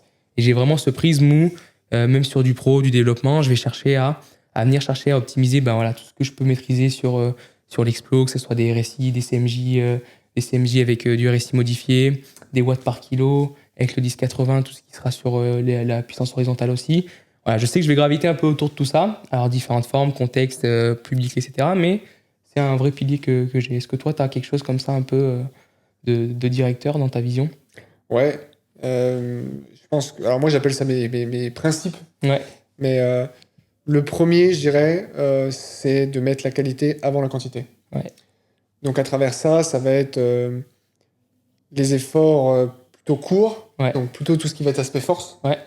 Parce que dans ma conception, et là, forcément, en ayant été formé à Dijon, forcément, je suis un peu éduqué à ça, Ouais. mais je pense que la force est la qualité prédominante par Ouais. rapport aux autres, et que quelqu'un de fort, ça va se ressentir sur toutes les autres qualités physiques, Ouais. ce qui n'est pas forcément vrai, et ce qui est même pas vrai pour le reste. Ouais. Simplement, je veux dire, tu gagnes en force, tu vas gagner en économie de course, Ouais. donc tu vas être meilleur d'un point de vue aérobie, on va dire. Par contre, c'est pas parce que tu cours plus longtemps que tu Non. seras meilleur en force. Non. Si on essaie d'être très réducteur. Ouais. Donc, mettre la qualité avant la quantité, ça veut dire ça. Mais ça veut aussi dire qu'il faut définir des objectifs clairs. Et donc, du coup, ma qualité, ce que je recherche en priorité, je vais le faire, si on parle de planification, en début de semaine. Parce que c'est mon objectif principal. Voilà. Je vais pas faire quelque chose dont c'est mon objectif principal plus tard, parce que je serai dans un état plus fatigué, et donc que du coup, je vais être moins qualitatif. Et je vais du coup aller plus sur du quantitatif. Ouais. Par exemple, si on prend l'exemple de la salle de musculation, je vais pas mettre mon squat à 5 RM en fin de séance, une fois que j'ai fait tous mes mouvements d'isolation, parce qu'en fait, c'est plus mon 5 RM. Ouais. Enfin, c'est un 5 RM, mais c'est pas mon vrai 5 RM. Qui est impacté par ce que tu as fait avant. Donc ça c'est le cas également. Ok. Ensuite, dans ce qui me guide, il y a forcément, si on va plus large, on va dire qu'il y a le fait de se nourrir aussi des compétences de chacun. Ouais. C'est-à-dire, tu l'as certainement vu dans les préparateurs physiques avec lesquels tu as travaillé, tu as des gens qui sont excellents sur le terrain. Ouais. Par contre, l'aspect théorique, c'est pas forcément leur truc. T'as des gens qui, au niveau théorique, sont exceptionnels. Par contre, le terrain, c'est pas trop leur truc. Et aujourd'hui, c'est notamment ce que fait très bien Benoît à Lens, c'est d'être capable de cerner les qualités de chacun et vraiment d'appuyer là où ça va nous permettre d'être meilleurs. Tu vois. Et donc, du coup, c'est vrai pour les staffs, mais c'est vrai pour les joueurs. Chaque joueur a ses qualités. Et va falloir parler à chaque joueur différemment. C'est quelque chose sur lequel on n'est pas formé au départ. Non. Et tu l'apprends sur le terrain. Mais trouver les leviers pour chaque athlète, pour chaque staff, c'est primordial. Vraiment primordial. Et aujourd'hui, tu vas pas gérer ton joueur A comme tu gères ton joueur B. Il y a des joueurs, faut leur rentrer dedans. Il y a des joueurs, faut leur donner de l'amour. Bien sûr. En étant... Et donc ça, de comprendre en fait la nature de la personne, et ça revient sur, du coup, ce principe-là qui est l'individualisation. En fait, c'est juste ça. Voilà. Donc le deuxième principe, je te dirais que c'est l'individualisation. Parce que c'est à la fois comment tu vas parler à quelqu'un, comment tu vas l'entraîner, comment tu vas t'adapter, comment il récupère. Et ça, comprendre comment fonctionne chacun, c'est déterminant. Tu vois, dans une des études de la thèse qu'on avait fait sur l'inversion J-3, J-2, c'est quelque chose que je présente quand je fais les cours sur ce sujet-là. Tu as ce qu'on trouve à l'échelle du groupe. En fait, quand tu fais J-4, J-3, Ou alors quand tu fais J-4 et J-2, bah, tu t'aperçois que sur l'état physique, sur certains tests, ceux qu'on fait J-4, J-2, enfin quand on fait J-4, J-2, t'es meilleur que quand tu fais J-4, J-3. Ouais. Donc ça, c'est à l'échelle du groupe. T'as ton histogramme, tu vois bien, bam, bam. Ouais. Et là, d'un coup, tu fais apparaître les points, des comportements individuels. Et t'as des joueurs, c'est l'inverse. Ouais. Et là, maintenant, comment on fait? Ouais. Je peux pas faire 2 planifications différentes. Non. Mais par contre, je peux peut-être aider chacun. Ouais. Voilà. Donc comprendre comment il va fonctionner et essayer de m'adapter à ça, c'est ce qu'il y a de plus dur. Ouais. Mais en même temps, si t'essayes pas, t'y arrives pas. Non, bien sûr. Tu vois. Ouais. Donc ça c'est déterminant. Donc, on va dire qu'à travers ces 2 points-là, déjà, t'englobes énormément T'as pas mal de choses. Voilà. Et c'est vrai qu'il y a... Après, si je dois t'en donner un troisième, bah, ça va juste être de respecter les principes fondamentaux. Oui. Voilà. Donc, je te parle d'individualisation. On va parler de variation, comme on l'a dit. Ouais. On va parler de spécificité. Ouais. Tu as parlé tout à l'heure, si tu fais du CMJ, tu vas progresser sur le CMJ. Bah, c'est évident. Voilà. Donc, si tu veux progresser dans quelque chose, il faut le faire. Il y a aussi ce qui va être la gestion de la charge de travail. Donc, à partir de là, je te parle du monitoring, mais je te parle aussi il faut une quantité de charge suffisante pour développer quoi que ce soit. Ouais. Un des principes, c'est aussi la réversibilité. Tu arrêtes d'entraîner quelque chose, tu perds. Bien sûr. Donc, la question de quand est-ce qu'il faut que tu remettes un stimulus pour avoir des gains, ou en tout cas pas perdre, remettre en place le process, tu vois. sûr. Et donc là, tu arrives sur un principe de périodicité. Quand est-ce que je fais fort? Quand est-ce que je fais moins fort? Quand est-ce que je cherche à développer? Quand est-ce que je cherche à récupérer? Donc on va dire que les 3, en fait, je t'en donne plein d'autres. Non, mais voilà, l'idée c'est ça. C'est pour ça que dans le titre de la thèse, on avait mis vers une reconsidération des principes fondamentaux de l'entraînement. Parce que je pense que des fois, on les oublie un peu. Ouais, totalement d'accord. Et puis comme on disait, avec justement un peu les différents intervenants qui ont pas cette même vision, ce même prisme de tous ces principes-là. Si je rebondis un peu justement sur ce qu'a dit là, c'était intéressant quand on vient sur justement individualisation, monitoring, etc. Moi, j'ai par mes aspirations et mon expérience, un fort attrait aussi vers l'aspect subjectif, notamment avec les travaux de Stéphane Morin, de tout ce qu'il met en place. Toi, comment ça prend de la place? Comment dans ta pratique, dans la recherche aussi, à quel niveau tu le places? Est-ce que c'est quelque chose sur lequel je t'appuie beaucoup? Sans justement dire, et pour le coup, ça c'est encore... si je prends un peu à contre-pied Stéphane Morin là-dessus, c'est quelque chose qui peut apporter énormément de choses, mais c'est pas non plus indispensable comme tout outil, comme tout concept mis en place. Comment tu te situes toi dans ton repère de performance et ta vision? Alors, je pense que c'est important. Ça, c'est clair. Ouais. Aujourd'hui, je pense que c'est nécessaire d'avoir un monitoring qui va être à la fois objectif et subjectif, physique, psychologique. Ça, c'est déterminant. Maintenant, si je reviens un peu en arrière sur les années que j'ai passées, sur mon expérience, quand j'étais à Dijon, au tout départ, j'avais pas de GPS au tout départ. Donc, la première chose que j'ai fait, ça a été d'intégrer la RPE. Parce que il me fallait un indicateur qui me permette de savoir ce que je faisais dans mes séances. Donc, je mettais ma RPE sur ce que j'attendais, la RPE des joueurs, et je voyais les écarts. Ça m'a permis de comprendre un peu comment ça fonctionnait. Ça, c'est la chose que j'ai fait. Donc, j'ai fait ça pendant 4 ans. RPE, j'ai intégré progressivement les questionnaires qu'on avait mis dans la thèse, donc du Hooper questionnaire, assez simple, qu'on a modifié assez rapidement parce que les données de stress pour un jeune, il va jamais te dire qu'il est stressé. Bon, chez les adultes, c'est un peu pareil. Mais c'est très rare qu'ils disent qu'il est stressé, donc on a modifié des choses. On est proche de la perf, etc. Donc, voilà.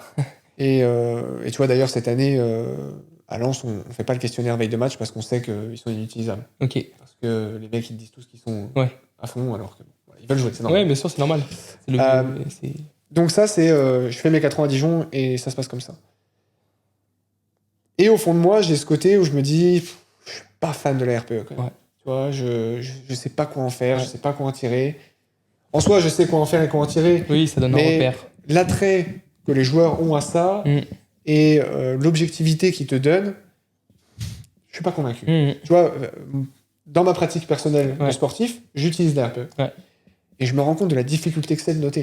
Donc je me dis, quelqu'un qui est jeune, qui n'a pas aussi une lucidité, une connaissance de son corps, de ses efforts super développés, est-ce qu'il y arrive vraiment? Éduquer aussi. Donc t'as ça. Et t'as aussi le côté où ça m'est arrivé plusieurs fois, où on fait une grosse séance, J-4 ou J-3, et je demande les RPE, t'as un joueur qui te dit 4. Et là, t'as le coach qui arrive derrière qui dit, comment ça 4? Non, mais là, si tu mets 4, c'est pas possible, c'est que t'as rien donné. Et t'as le joueur qui fait non, mais je voulais dire 7. Et tu peux être sûr qu'après, tu t'aperçois qu'en fait, les joueurs, ils apprennent la planif par cœur. Bien sûr. Et qu'en fait, ils savent qu'à J-5, c'est temps. Bah, Et c'est temps, et c'est temps, et c'est temps, et c'est temps. Et comme ça, ils savent qu'ils n'ont pas de problème. Ouais. Et du coup, je sors de ces 4 années où je me dis, je suis pas convaincu. Donc, je me dis, allez, tu sais quoi, l'année prochaine, au PFC, j'arrive, je le fais pas. Ouais. Et j'arrive, ça plaît pas Ouais. au coach, ça plaît pas au directeur du centre parce qu'ils étaient à fond dessus. Et je leur dis, cette année, je fais pas. Je veux pas le faire. Ouais. Quelques discussions pour convaincre. Ouais. Et au final, on le fait pas. Ok. Et j'ai jamais eu autant de discussions avec mes joueurs qu'en le faisant pas. Ah ouais. Et j'ai jamais eu une telle relation avec mes joueurs qu'en le faisant pas. Ok. Parce qu'en fait, en le faisant pas, qu'est-ce qui s'est passé? J'ai arrêté de me cacher derrière les chiffres. Et j'ai été les voir, chacun, tous les jours, en disant, comment tu vas? Juste ça. Ouais, bien sûr. Comment tu te sens? Alors, j'ai pas de chiffres. Non. J'ai pas de données. Ouais. Mais j'ai un ressenti qui est tellement puissant. Ouais. Voilà. Alors, ça veut pas dire que tu dois pas le faire pour avoir du ressenti. Oui. Tu peux aussi avoir le questionnaire qui t'amène à l'échange. Et aujourd'hui, je pense que la complémentarité, elle est importante. Bien sûr. Tu vois. Et comme on le fait cette année, on n'a pas de téléphone pour le faire, on n'a pas de tablette pour le faire. On a un prépa qui passe et qui relève. Okay. Et s'il détecte un truc un peu bizarre, dans comment l'autre répond, comment le joueur répond, bah, il discute. Ok. Et là, il y a de l'échange. Et cette personne-là qui est tellement forte pour ça, qui a une proximité avec les joueurs folle. Ouais.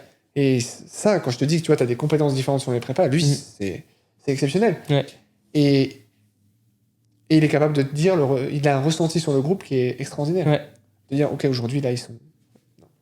Pourtant, des fois, les notes changent pas. Ouais, bien sûr. Mais il est capable de dire, là, et il sent le groupe. Ouais, bien sûr. Et ça, c'est une qualité exceptionnelle. Donc, oui, c'est important. Déjà, quand t'as rien, bah, c'est facile à mettre en place, donc faut le faire. Et ça te permet d'apprendre plein de choses. C'est toujours un repère. Quand j'ai commencé, que j'avais pas de GPS, rien, bah, c'était super. Ça te fait une donnée. Maintenant, voilà, je m'en détache un peu parce que faut aussi être honnête. Le temps que ça te prend à récolter, le temps que ça te prend à analyser, c'est pas simple. Et analyser, c'est pas simple. Et si tu le fais pas de manière longitudinale, dans des contextes qui sont comparables, on en revient à ce qu'on disait tout à l'heure, ça n'a pas de sens. Ça n'a pas de sens. Donc, pas de rigueur derrière. Ça peut paraître simple, mais c'est extrêmement difficile. Non, je suis d'accord. Il faut être rigoureux, comme tu as dit, justement, sur la mise en place, la récurrence, etc. Et en fait, aussi, c'est toujours ce biais-là, c'est de dire qu'il y a un outil, mais qui ne doit pas cacher en fait le reste du travail, et notamment cet aspect proximité, empathie, aller comprendre le joueur, qu'est-ce qu'il ressent sur la séance. Et c'est un peu la même chose que si je prends un peu le parallèle, mais sur même un monitoring en J+2, un RSI modifié sur CMJ. C'est pas parce que tu vas avoir ton RSI modifié que tu vas forcément qu'il se dégrade, je sais pas moi, si on prend la norme de 10%, que ça s'allumait, ok, c'est bon, je sais que lui, on est comme ça. Ouais. C'est derrière, ça doit toujours engager une correspondance avec peut-être un subjectif, une discussion avec un autre staff qui a consulté le joueur, aller consulter le joueur directement. Des fois, c'est un peu ce truc qui est un peu difficile. Et notamment, en fait, moi, ce qui me dérangeait un peu là-dedans au départ, c'est la façon dont ça nous a été amené. De dire, RPE fois volume, hop, t'as ta quantification de la charge. Et avec ça, tu sais globalement comment t'as exposé ton joueur à une contrainte. Sauf qu'en fait, c'est quand même bien plus compliqué que ça et qu'au final, le chiffre, il te guide pas forcément dans ta conduite derrière de je fais quoi avec ce joueur. Et c'est un peu le penchant de se dire... Ouais, et puis, tu vois, sur tous ces outils, alors, on a eu le cas cette année avec un blessé où les kinés s'en sont beaucoup occupés. Et les questions au départ, c'était comment toi tu ferais le monitoring, etc. Et donc, je leur ai détaillé toutes les options qu'ils avaient. Et puis, ils ont essayé. Ouais. Et tu t'aperçois que pour un mec qui revient de blessure, le tonnage, ça marche pas. Ouais. Parce qu'en fait, il va progresser. Ouais. Donc, tes volumes, ils vont augmenter. T'es en surcharge. Tes RPE, en muscu, dur. Moyen. Dur. Voilà. Pareil, expérience, éducation autour. Et derrière, une fois qu'il est un peu mieux, on commence à faire du CMJ. Et tu te dis, bon, c'est bien, on va chercher des indicateurs, on s'appuie sur des papiers qui montrent, voilà, comme tu dis, les RSI, les time to peak power, des choses comme ça, où tu vas dans le détail sur les plateformes de force, tu fais les choses bien, tu mets en place des choses, tu fais du Z-score, bien, nickel. Et tu regardes tout ton truc, et tu te dis, mais comment j'analyse ça ?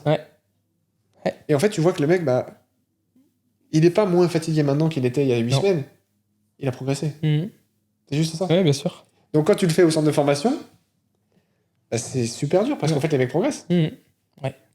Et tu fais comment ? Et on en revient aussi Ça me fait penser au biais de confirmation, c'est que dans un centre de formation, c'est facile d'être un bon prépa. Ouais, bien Quoi sûr. que tu fasses, le mec, il progresse. tu Ouais, vois. ouais. À cet Donc, âge-là, Et après, pour revenir sur ce que tu disais sur les données, sur les charges, sur quand on parle session RPE, RPE fois volume, quand on parle de ratio de charge aiguë, charge chronique. Bon, déjà, quand tu regardes le ratio, les chiffres qui sont donnés, au-delà de 1,2, 1,3, pour y aller au-delà, faut envoyer une sacrée charge. Hein. Ouais. Faut envoyer un truc que le mec, il a pas du tout l'habitude de faire. Ouais. Et à côté de ça, t'as ton mec qui revient de blessure, il fait sa première semaine, il est à 3, il va se blesser. Non, c'est juste qu'il a rien fait avant. Ouais, c'est toujours... Donc tes données... déjà, le ratio, juste sur la relation mathématique, j'y crois pas trop. Non, d'accord. Par contre, tous ces outils-là, pour moi, ils te fournissent un guide. Ouais, tu peux t'appuyer dessus. Tu vois. Et tu confrontes à d'autres. Et tu navigues. Ouais. Voilà, et tu navigues, et tu regardes.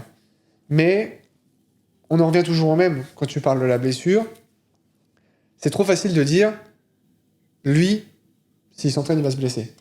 Ouais, mais tant que tu l'as pas mis, tu sauras pas. Ouais. Donc la seule manière de le faire, on le met, et s'il se blesse, t'avais raison. Ouais. Mais je pense qu'on va pas le faire.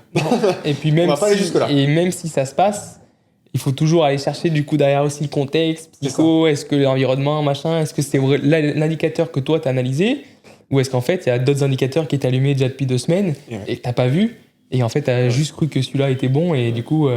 Donc ça veut pas dire qu'il faut rien faire. Non, bien sûr. Parce que... c'est toujours... mais il faut être un peu humble sur ces choses-là. Exactement. Et c'est juste en ajoutant plein de pièces dans un puzzle qui est très très grand, dont on connaît même pas aujourd'hui, même avec toute la recherche qu'on fait, la taille complète, que tu vas avoir une image qui peut avoir un peu de sens. Mais même quand tu as tout bien fait, bon, il y a d'autres choses par à contre, côté. il faut essayer. Il faut essayer, il faut continuer, il faut tester des choses, il faut tester des indicateurs. Cette année, on a créé des indicateurs qui n'existent nulle part ailleurs, sur des choses qu'on sait théoriquement, des convictions personnelles, et on teste. Voilà. Et il y a des choses qui marchent. On a l'impression. Il y a des choses où on voit direct, ça marche pas. Bon, bah, c'est pas grave, on va adapter, on change, on avance. C'est que ça. Ça revient un peu de toute façon au cœur du métier, c'est de se dire que rien d'aujourd'hui qui est vrai et d'acquis l'est forcément demain. Donc c'est toujours ce processus de remettre en question. T'as à la fois ce côté, c'est pas sûr que ça sera vrai demain. Tu vois, d'un point de vue déjà des données que tu récoltes. Aujourd'hui, ces données-là, avec ces données-là, le mec, il est bien. Ça se trouve, dans 3 semaines, avec ces données-là, il est pas bien. D'un autre côté, ça, c'est quelque chose dont j'en ai un peu marre d'entendre toujours ce truc de « Oh, la prépa, c'est cyclique. Il y a 10 ans, on faisait ça, on l'a plus fait pendant 10 ans, et là, dans 2 ans, on va refaire la même chose. » Non. Oui, c'est cyclique parce que tu as des gens qui redécouvrent des choses et qui ont l'impression d'avoir découvert quelque chose. Mais en fait, la prépa, elle n'a pas changé. L'entraînement sportif, il n'a pas changé. Ça a toujours été la même chose. Et c'est pour ça qu'on parle de principe de l'entraînement. Parce que ça n'a pas changé. Et ça changera jamais. Non. Jamais. Voilà. Par contre, oui, on a l'impression qu'il y a toujours des choses qui sortent et qu'il y a des modes. Mais si tu suis les modes, c'est que tu n'as pas compris, je pense, l'essence du métier et l'essence de l'entraînement, en fait. Bien sûr. Donc, voilà, il y a à la fois ce côté, ça sert à rien de chercher à révolutionner tout. Les choses, on les connaît, et aujourd'hui, dans la recherche scientifique, notamment dans le sport, t'as pas de découverte majeure. Non. Tu vois, sur notre métier, dans le foot, t'auras pas de découverte majeure. Elles ont déjà été faites. Par contre, t'auras des petites optimisations. Oui, bien sûr. Voilà. Aujourd'hui, c'est ça qu'on va chercher. Exactement. Voilà.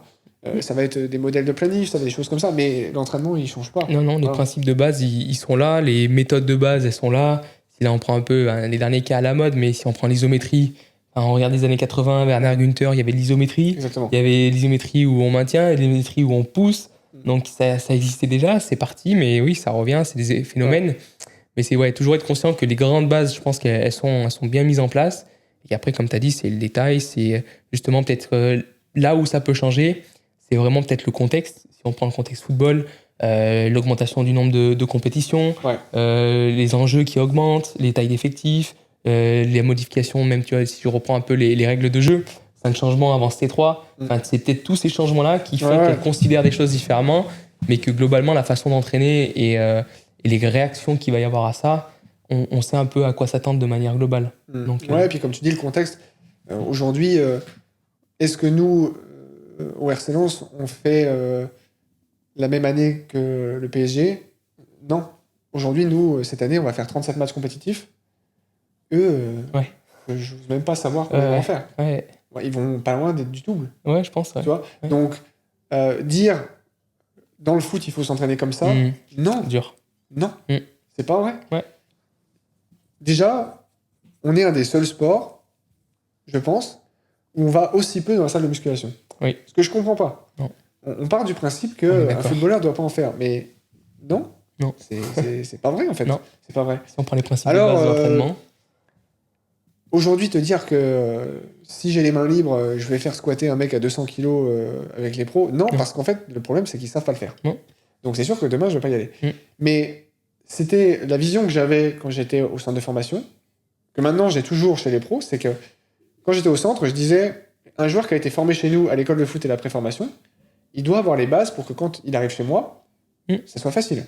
Et de la même manière, j'essayais de donner les bases à mes athlètes pour que quand ils passent chez les pros, ils aient ce qu'il faut. Ouais.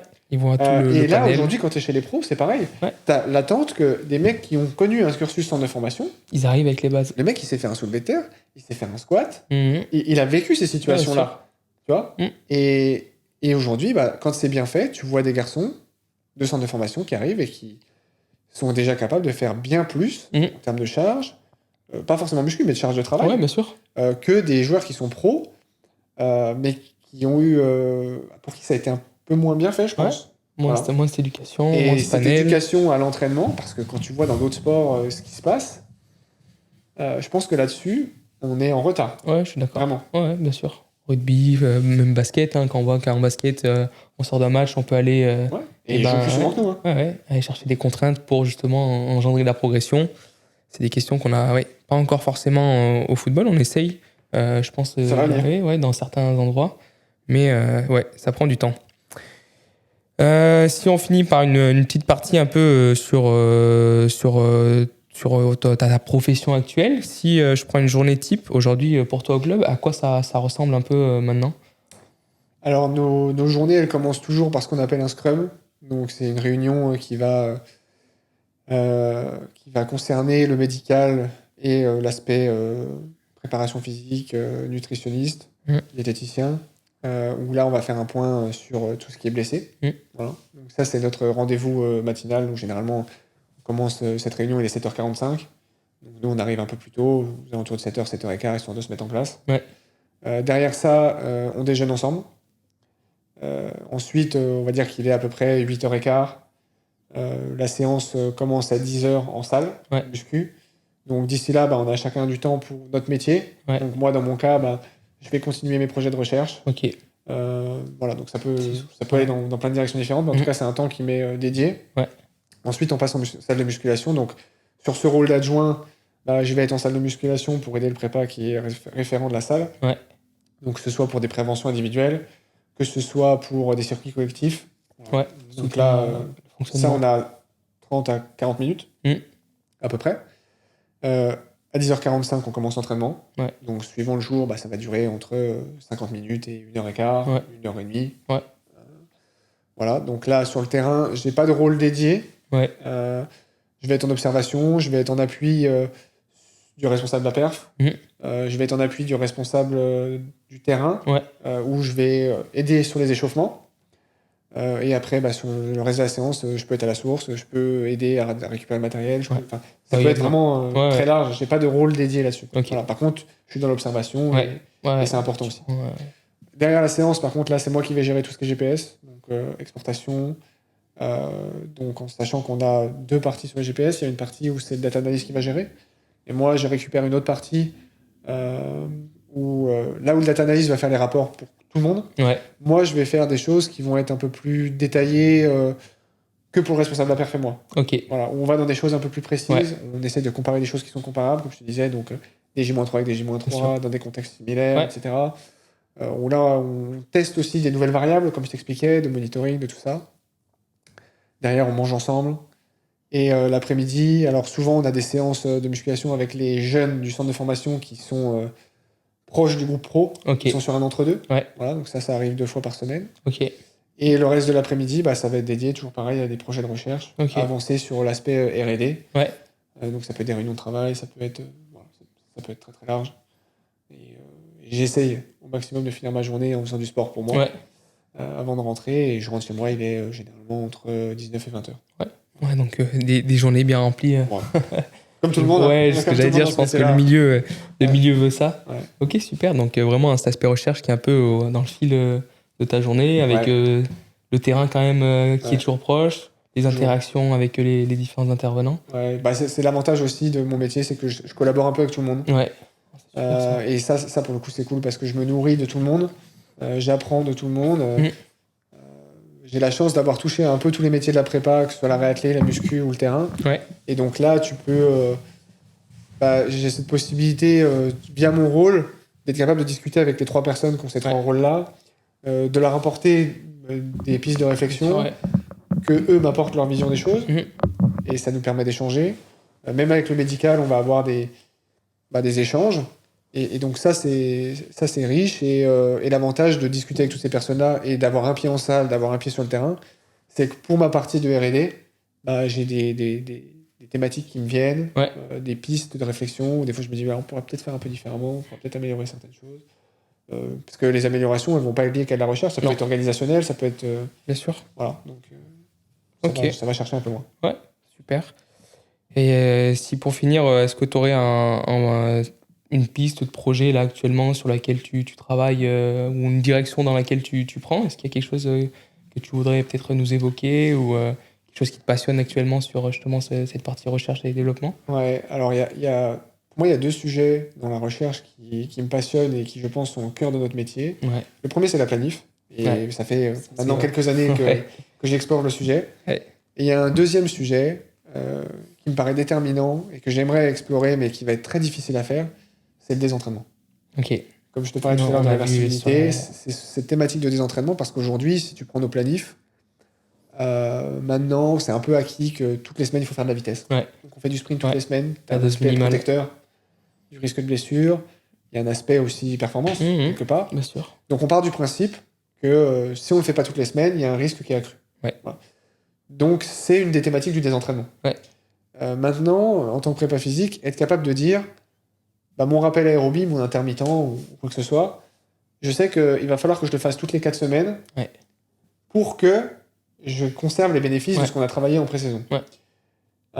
Et être capable de dire, pour tel individu, selon son profil, lui, c'est pas 4 semaines, mais c'est 3. Par contre, pour lui, c'est 5. Ouais.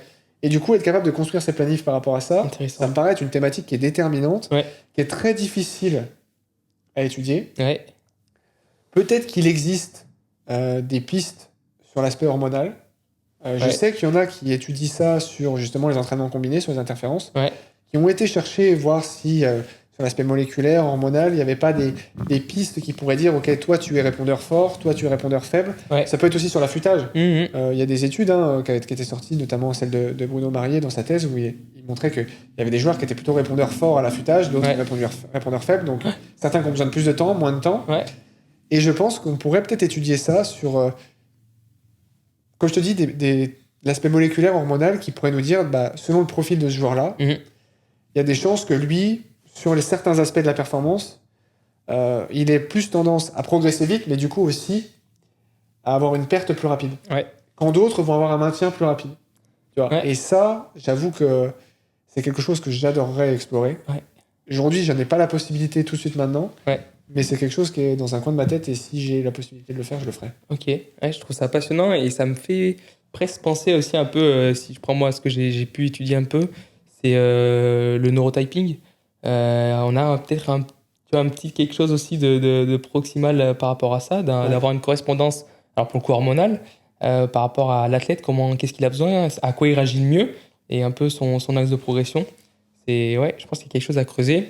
Et si je m'appuie un peu justement sur la dernière étude que vous avez publiée, il y a aussi un peu cette relation au temps de jeu et cet aspect compensatoire qui peut venir justement jouer un rôle là-dedans, de comment j'arrive à garder un niveau de charge déjà suffisant pour prévenir du sous-entraînement et des entraînements. Et après, comment j'arrive à avoir un niveau de charge peut-être des fois stimulant. Si on prend des fois sur des contextes même U19, U19, je pense qu'on a des joueurs chaque week-end qui jouent 10 minutes. Donc, c'est comment on arrive à garder ce niveau de charge assez élevé et important pour élever tout ça. Ouais, bah, cet aspect compensation pour les joueurs qui jouent moins, aujourd'hui, maintenant, c'est établi, il est déterminant. Et tu vois, sur cet aspect biais de confirmation dont tu parlais tout à l'heure, un des premiers papiers qui sort sur ce sujet, c'est un papier qui a été fait par Liverpool, où ils montrent que leur compensation, en tout cas pour les non-starters, ils ont des charges sur l'année qui sont ridicules par rapport aux starters. C'est vrai. Et c'est un des premiers papiers où ils mettent en avant, ok, on fait quelque chose de mal. Tu vois. Et dans le papier qu'on vient de publier sur les worst case scénarios, où on regarde les volumes, les temps qui sont passés dans chaque zone du worst case scénario à l'entraînement et en match, bah, tu vois que son biais de confirmation, on l'a pas parce qu'on montre qu'en fait, aujourd'hui, il y a quelque chose qui va pas. Donc, il faut partir du principe qu'on a pris tout ce qui était entraînement intégré. Donc, le dissocié, on l'a exclu. Parce que, bon, un worst case scénario de match, c'est à peu près 200-250 mètres en une minute. Si tu transfères ça sur de la course à pied, c'est 12 km/h.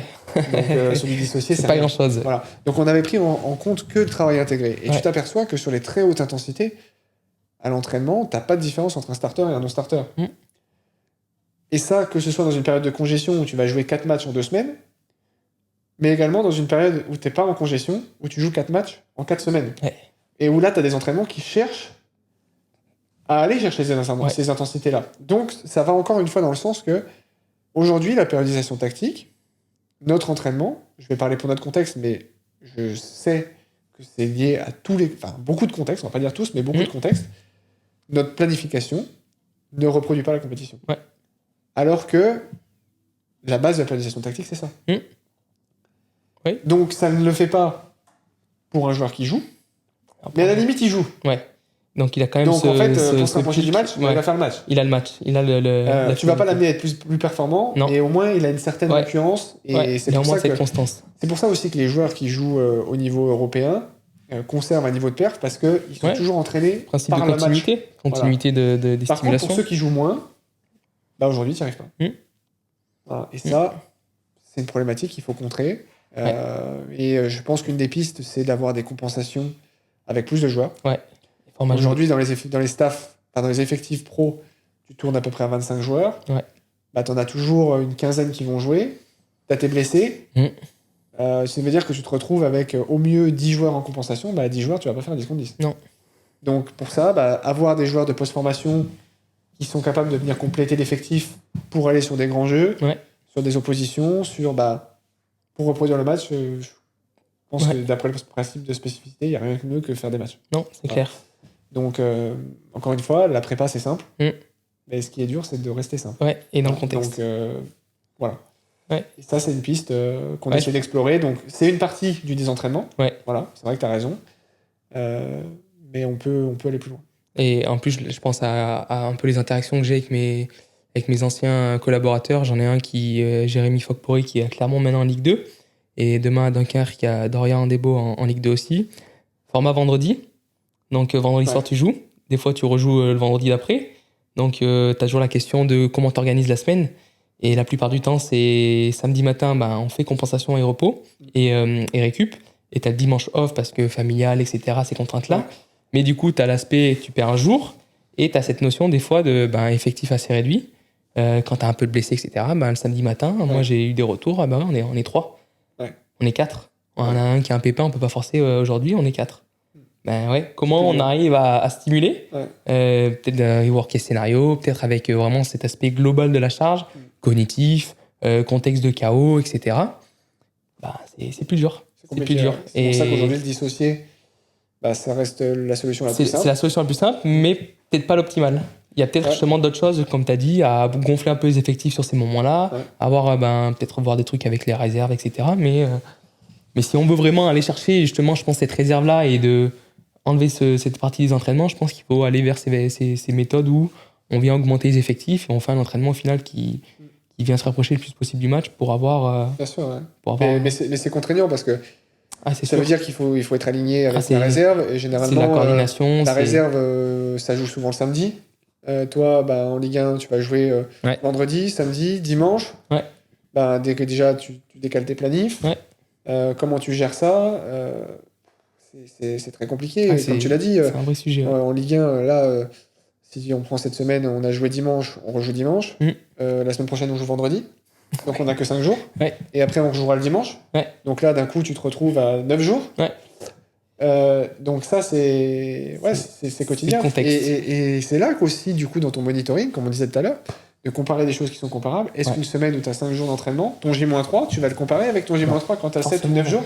Non, c'est pas la même chose. Oui. Donc c'est là que ton monitoring, il doit avoir des étages. Et tout ça, c'est complexe. Ouais.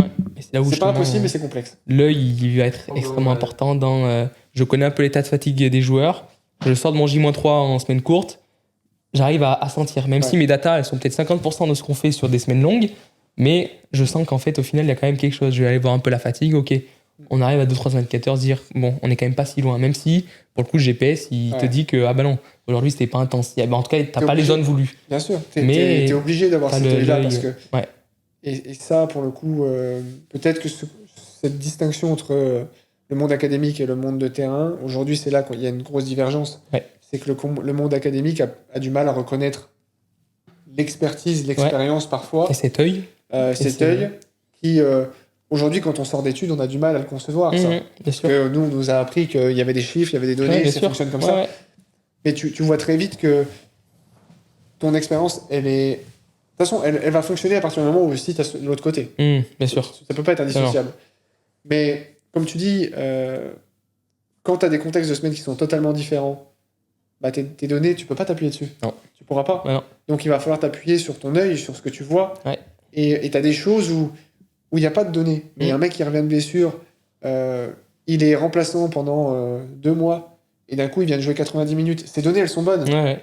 Mais le mec, il n'a pas joué 90 minutes depuis combien de temps? Donc là, il est pressenti pour rejouer 90 minutes. Ouais. T'as pas besoin des données pour savoir que, ok, cette semaine, il va falloir qu'on fasse gaffe. Tu sais que la charge, elle est importante à ce moment-là pour lui. Et sa charge mentale, ça... Enfin, tu vois, la semaine dernière, on a un joueur de 17 ans qui fait son premier match en Ligue 1 et il l'a appris le matin même du match. Cette semaine, on a dit, ok, déjà, il n'y a rien autour des séances.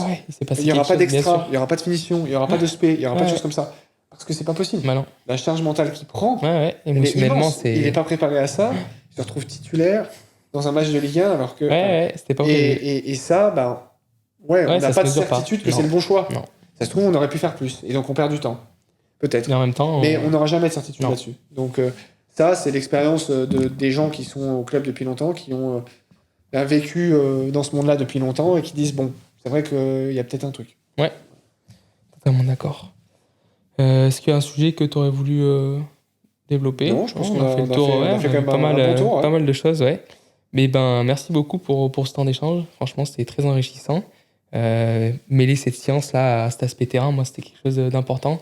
J'espère qu'on a réussi à transmettre un peu ce message-là et aussi de pousser peut-être dans ce sens-là, justement pour que cette structuration de la science autour du football notamment, elle puisse prendre un peu plus effet et se répandre un peu dans tout le milieu et le haut niveau. Ouais. Merci beaucoup. Merci à toi.